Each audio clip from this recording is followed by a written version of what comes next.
Frénésie d'avant défilé au premier rang, une James Bond girl et des actrices. Ambassadrices d'un savoir-faire, celui de la haute couture.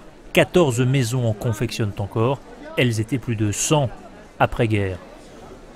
C'est quoi, c'est la fin d'une époque quand même?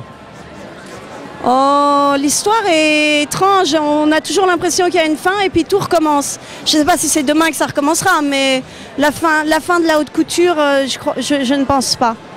C'est une maison qui, quand j'ai la chance de faire un tapis rouge ou un événement, me prête des choses, mais en aucun cas, j'ai la bourse pour pouvoir acheter de la haute couture. Du prêt-à-porter, oui, mais pas de la haute couture. L'avenir de la haute couture aujourd'hui, c'est quoi? C'est les acheteurs des pays émergents? Je pense, oui. J'ai l'impression qu'il y en a de plus en plus, en tout cas qu'il y a de plus en plus de grands couturiers qui s'installent en Asie, qui vendent énormément là-bas, par exemple.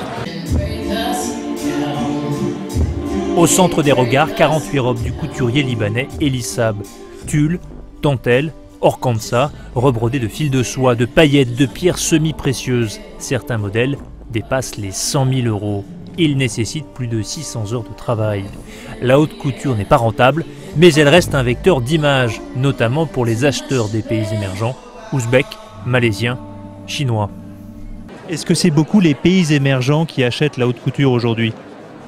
C'est vrai que les pays émergents sont en train de venir dans le marché de la haute couture, plus que les pays déjà européens déjà établis. C'est eux qui ont l'argent aujourd'hui pour acheter ces modèles? C'est dur à répondre à cette question parce que l'argent est partout. Il y a en Europe, c'est vrai que les Européens ils ont un peu plus peur de dépenser ce temps-ci à cause de la crise et tout, vu que les pays émergents étaient toujours là, mais c'est juste qu'on fait plus attention à eux maintenant. Torrent ou Givenchy ont déserté la haute couture pour se recentrer sur le prêt-à-porter, les accessoires ou encore le parfum, beaucoup plus rémunérateurs. La haute couture n'est pas morte pour autant. À côté d'Elissab, Dior et Chanel, Saint Laurent pourrait revenir sur un créneau qu'il avait quitté en 2002 pour des raisons économiques.